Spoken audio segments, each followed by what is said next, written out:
What's your superpower? Do you know?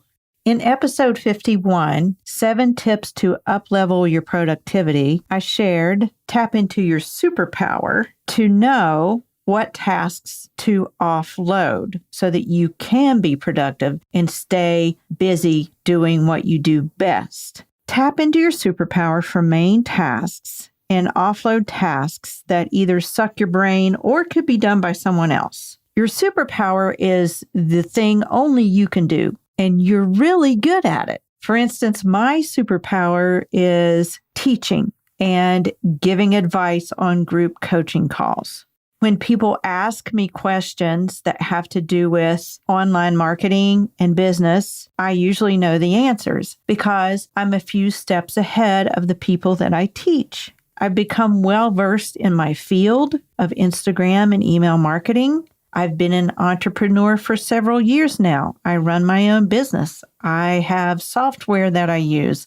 I have people that do tasks for me, like podcast editing and VA services. So I offload some of those tasks so that I can stay focused on my superpower or the tasks that only I can do in my business that move the needle forward.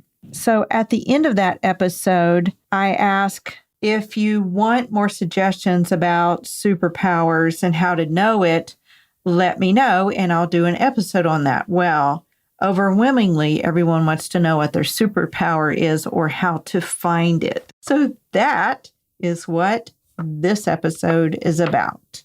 What's your superpower? Listen in. Welcome to Authentic Online Marketing with Ruthie Gray. Growing awareness for your blog, podcast, book, or product involves more than dancing to reels and yelling, "Buy my thing." This show models quality over clamor so you can put your spin on your message and market in a way that feels authentic to you, because nobody wants to sound like an infomercial. And now, here's your host, Ruthie Gray. As I said before, there are things that give me energy and things that don't. A lot of it has to do with spiritual gifts. My spiritual gift is teaching, but you're listening to an introvert who gets energized by speaking and advising groups. That charges me up. When I went to Speak Up, the conference in Grand Rapids in July, I was with women for 3 solid days and nights. Before I left, I was just overwhelmed with having to leave.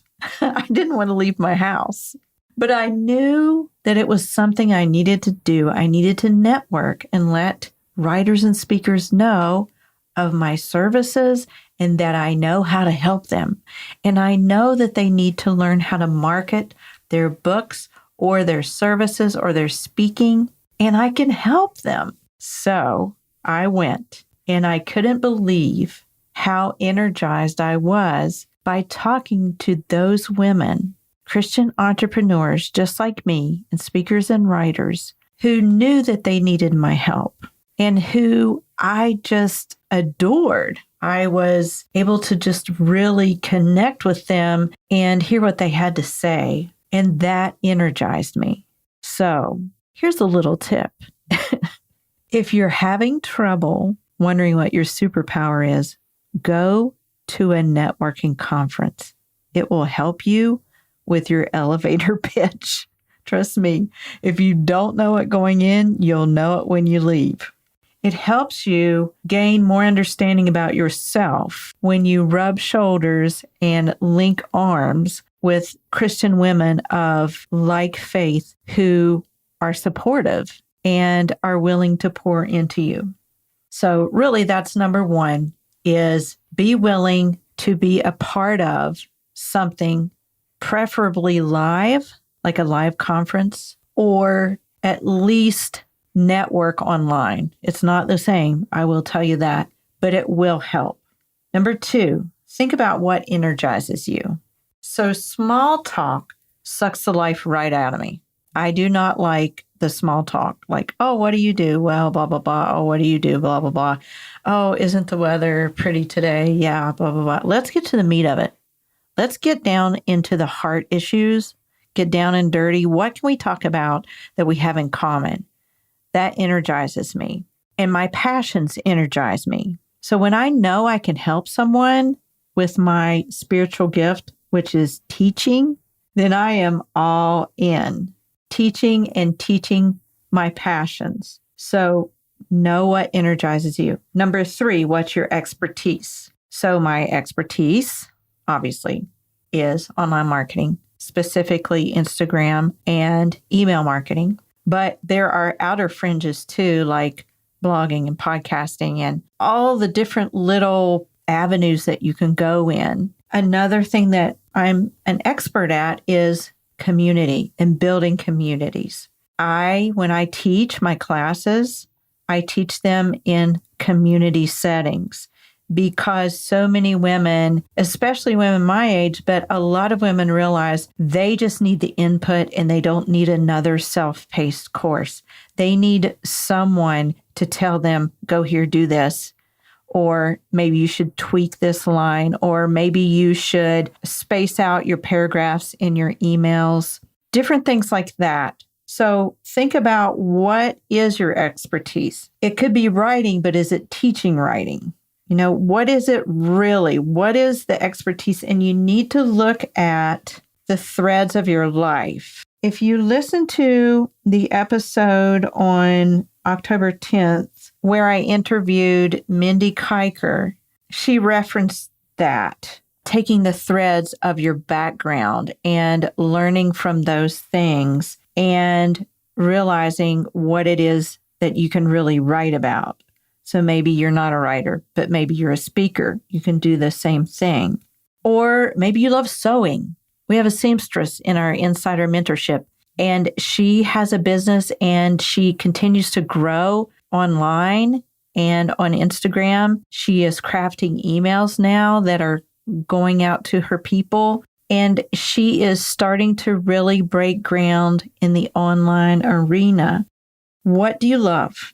And then number 4, so what can you make money at merging these things that I just spoke of? What can you make money at using your passions, using your expertise, using your spiritual gifts? It's not wrong to make money at something that you are good at. I know I've referenced this before. My husband sat me down one day and said, you're spending hours and hours online.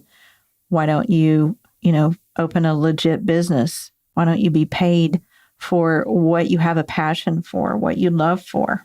So merge those and see, what is it you could offer? Then step out and offer it. Here's a story.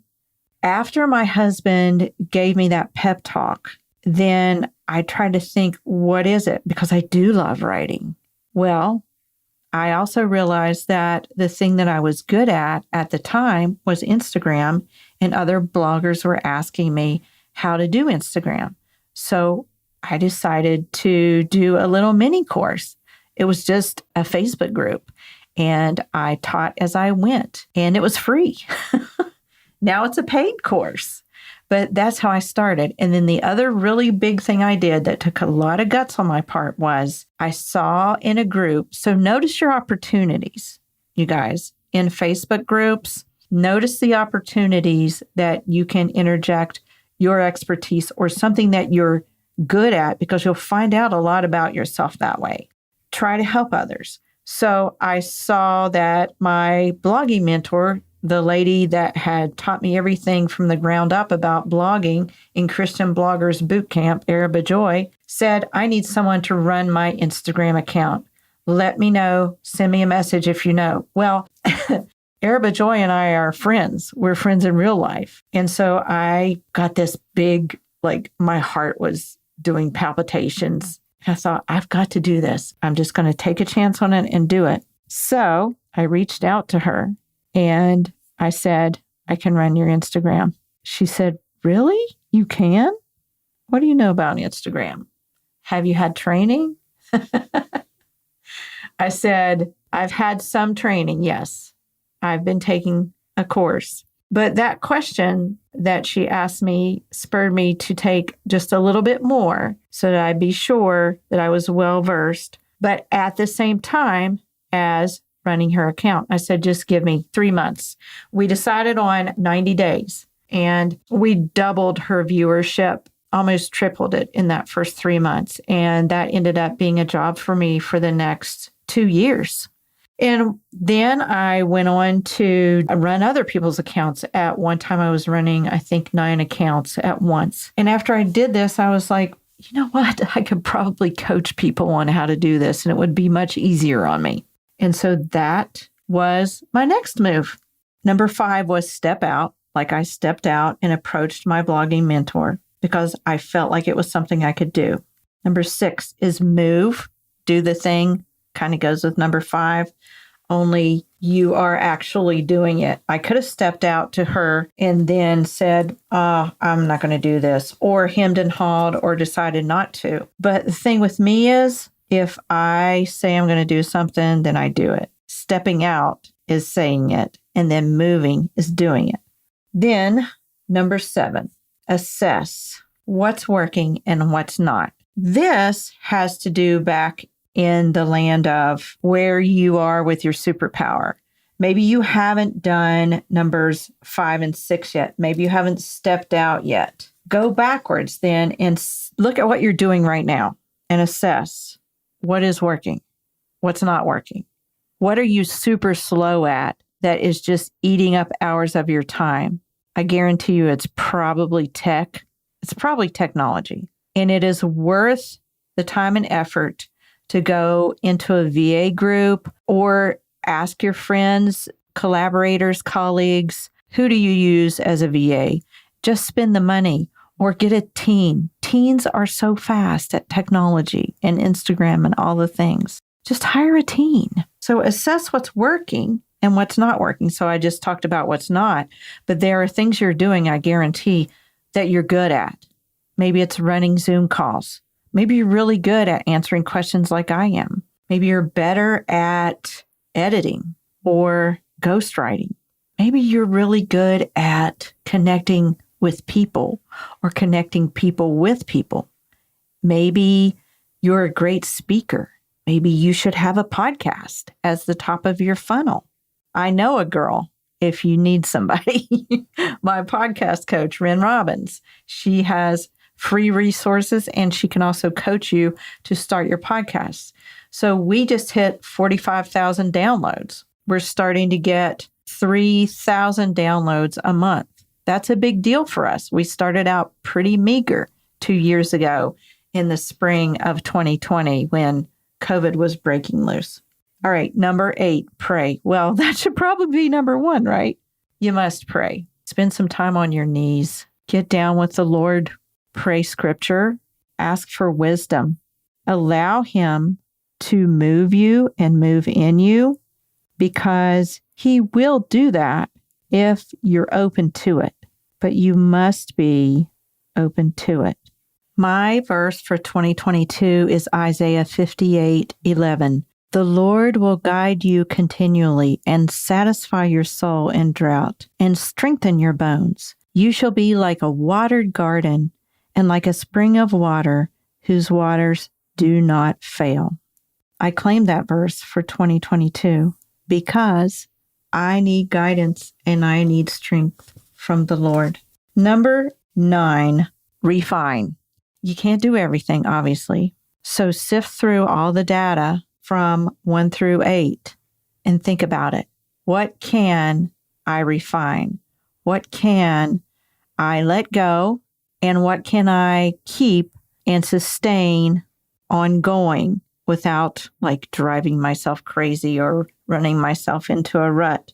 You got to sift, you got to let go of the chaff, and you've got to refine. That's number 9. And then number 10 is beta test. Remember when I said that I taught that class, that very first Instagram class in a Facebook group?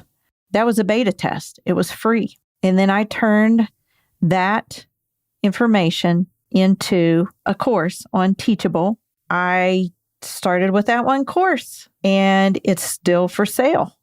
I still sell it. And then I added more and more and more courses to it. And then I worked my way up to where I started offering higher ticket items and live trainings, which are higher ticket, but so valuable for getting my clients past and overcoming the hump and the overwhelm of what to do next, and instead of staying in their heads. So this is how I figured out my superpower. Do you recognize yourself in some of these 10 points or any of them? Does this resonate? Does this make sense to you? So send me a message on Instagram letting me know if it helped you figure something out, or if you're still confused about one of the points. God will lead you. You have a superpower, but you have to spend some time figuring out what it is. Until next time, be sure to share your own message, your unique way, in your authentic voice.